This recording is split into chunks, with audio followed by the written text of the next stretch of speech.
Good morning students. Today we are going to continue our topic, that is Anova. So today we are going to cover or learn the different steps of calculation.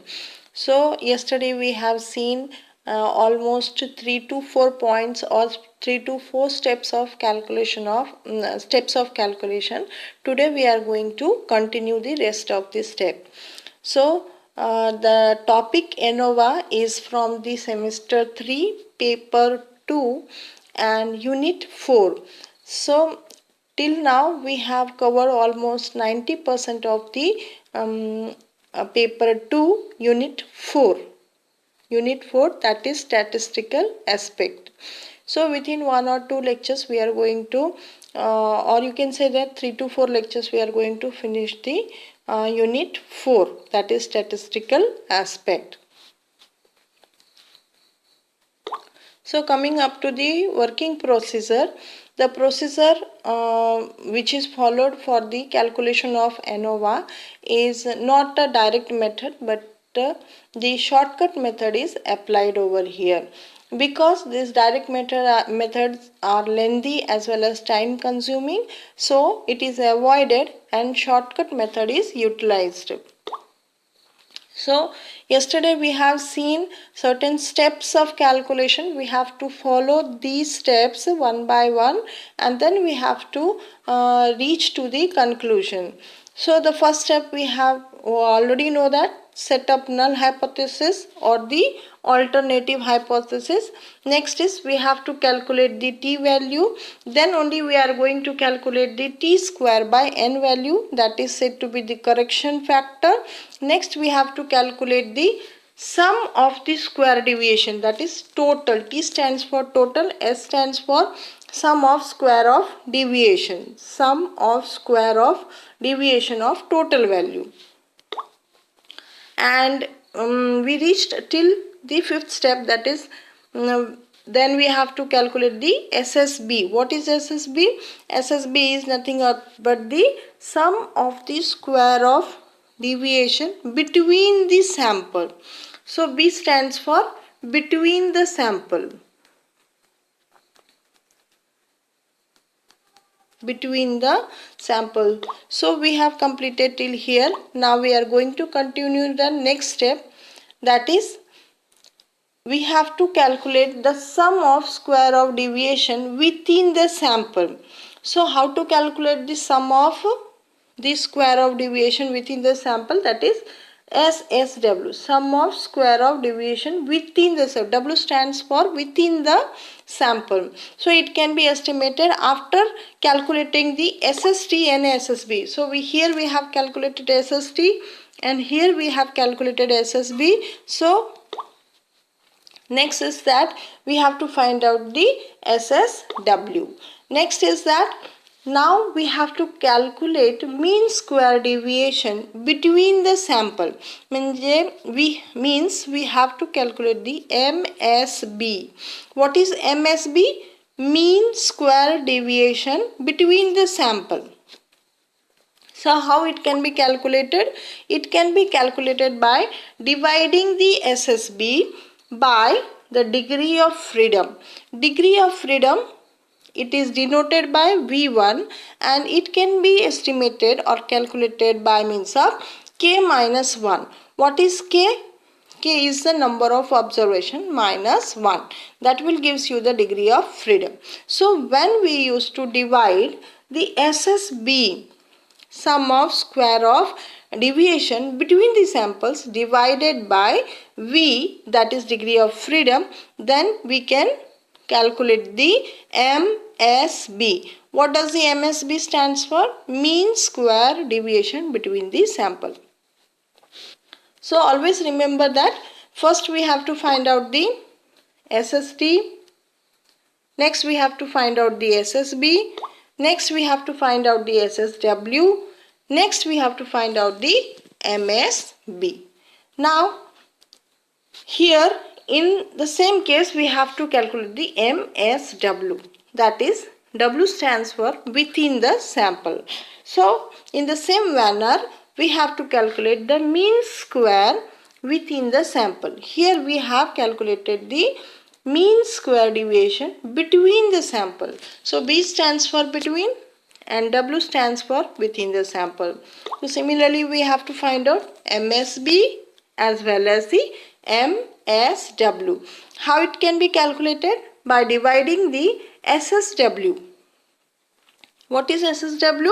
SSW is sum of square of deviation within the sample divided by V2. What is V2? V2 is again the degree of freedom and it can be obtained by N minus K formula.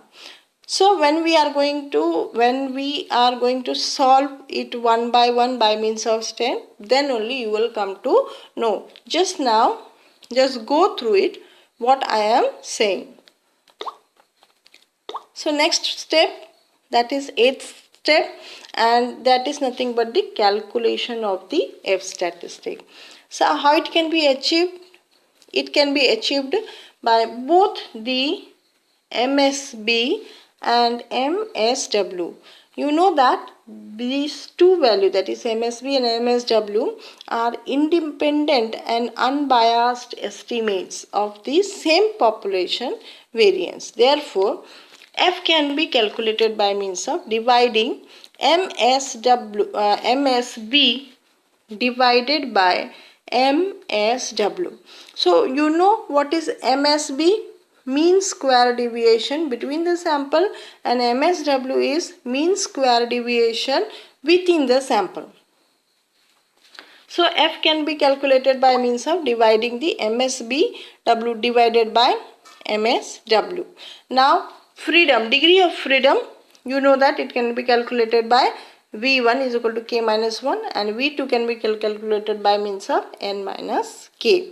So in general it says that MSB is always greater than that of the MSW. So you'll get a particular value, and if we didn't get the MSB greater than, or you can say that if we'll get the MSB less than MSW, then we have to find out just invert it and we have to find out the MSW divided by MSB. So F can be calculated by means of dividing the MSB divided by MSW. In case if this value is greater, then we have to write or find out the F value by means of MSW divided by MSB. So then in this way we have to reach till the step 8th. Next, coming up to the next step, that is the last step. Here this is said to be the conclusion step and very important step. So here we have to compare calculated value with the tabulated value. So certain tabulated value is already given to you, and some value what you get after the calculation is the calculated value. So we have to compare the calculated value with the tabulated value, and if the calculated value is greater than the tabulated value, always remember that if calculated value, whatever you did the calculation, after you will get a value, if this value is greater than the tabulated value, then we used to reject the null hypothesis. So here if calculated value is greater than the tabulated value, we used to reject the null hypothesis and we say that the variant is significant. The variant is significant. But in case if we'll get the calculated value less than the tabulated value, then we used to say that we accept the hypothesis and the variant is not significant. Remember, if the calculated value is less than the tabulated value, then we used to accept the hypothesis. Certain hypothesis has been put forward, then we used to say that this hypothesis is accepted and the variance are non-significant. So this is the last step and it is said to be the conclusion step. Every time in the examination, after the calculation, you will come to a particular data or calculated value.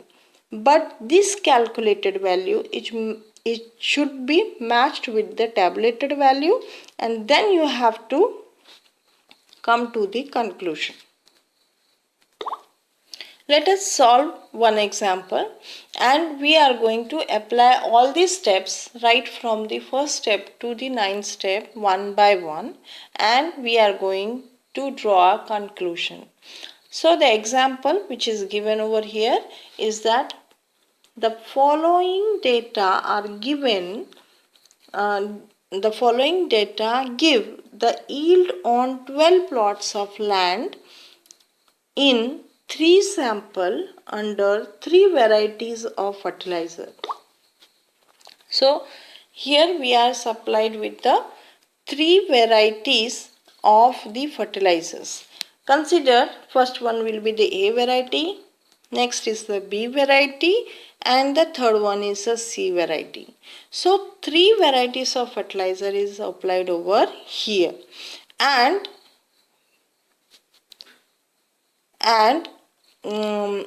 you can say that and 12 plots of land were selected.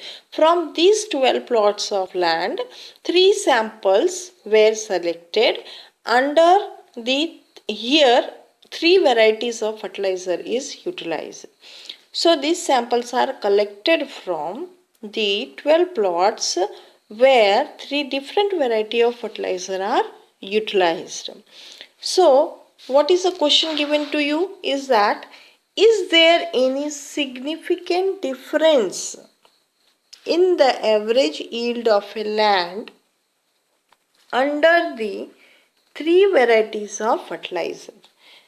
They used to ask you, is there any significant difference in the average yield of a land के average yield में कोई difference है क्या under the 3 varieties of fertilizer? अगर हम 3 different varieties के fertilizer का utilize करते हैं तो yield में कोई difference हमें मिलेगा कि नहीं? For this what is given?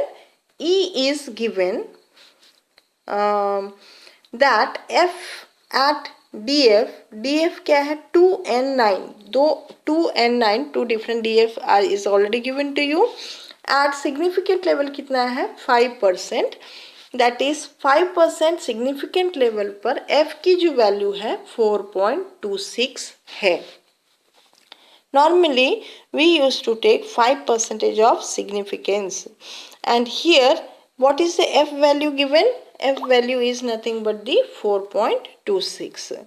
So from here what we have given? We have given the tabulated value. So tabulated value is already given to you.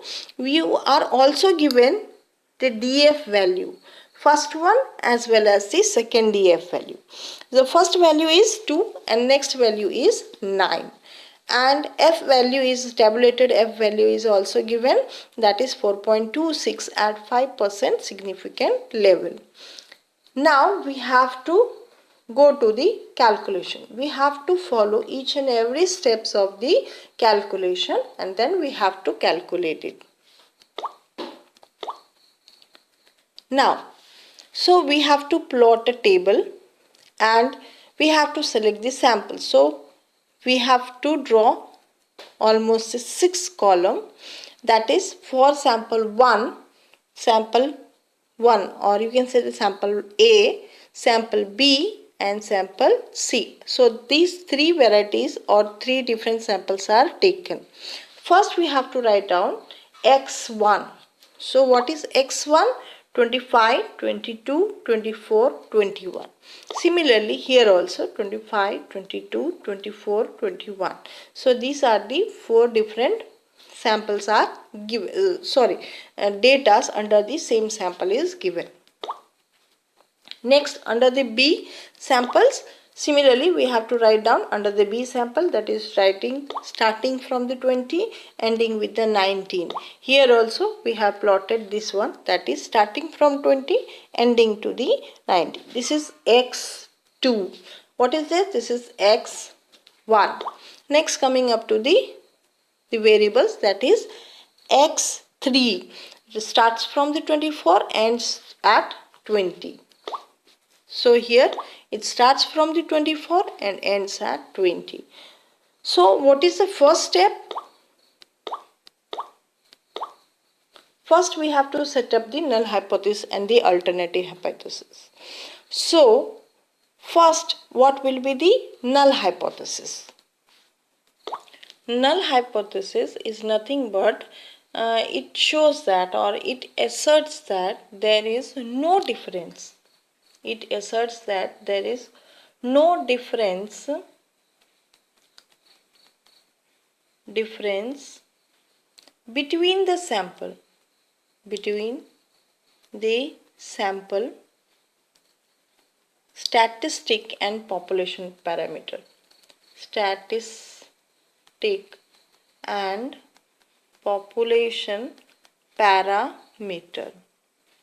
एक ऐसा प्रकार का हाइपोथेसिस है, नल हाइपोथेसिस, उसको हम डिनोट करते हैं बाय मीन्स ऑफ HO. सो हम इस हाइपोथेसिस में ये कहते हैं कि कितना भी फर्टिलाइजर आप डाल दो, सैंपल में कोई भी प्रकार का चेंजेस नहीं है. So it asserts that there is no difference between the sample statistic and the population parameter. मतलब observed value and expected value में कोई डिफरेंस नहीं है, इसलिए हम क्या करते हैं, नल हाइपोथेसिस पहले सेटअप करते हैं. So what is the question asked over here? The question is asked, is there any significant difference in the average yield of land under the three varieties of fertilizer? So what will be the null hypothesis? There is no significant difference in the average yield of land under the three varieties of fertilizer. मतलब हम क्या बोलते हैं, प्रश्न क्या पूछा है कि एनी सिग्निफिकेंट डिफरेंस है क्या यील्ड में after utilising the three varieties of fertiliser. So what does the null hypothesis says that there is no difference between the significant difference in the average yield of the land. Land के average yield पे fertiliser का कोई भी difference नहीं देखा जाता है. So it is nothing but the null hypothesis. So what will be the alternative hypothesis? Now we have to set up the alternative hypothesis. So alternative hypothesis is nothing but it is just opposite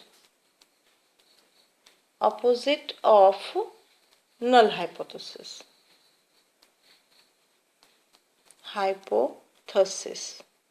It is just opposite, or you can say that it is said to be negation.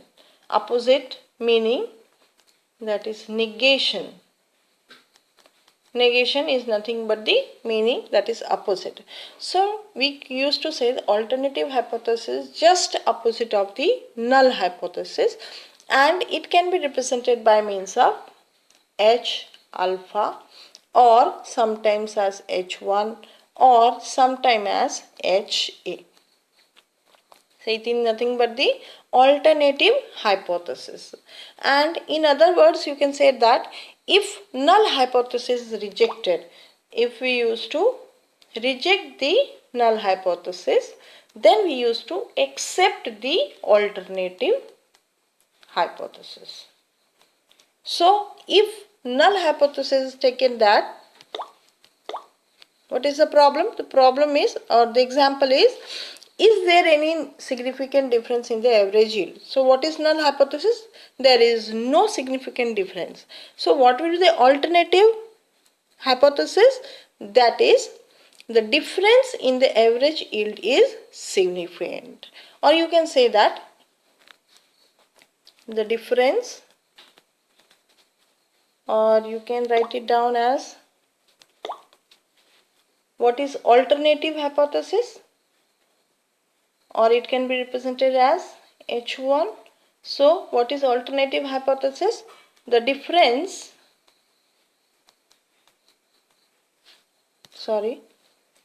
the difference in average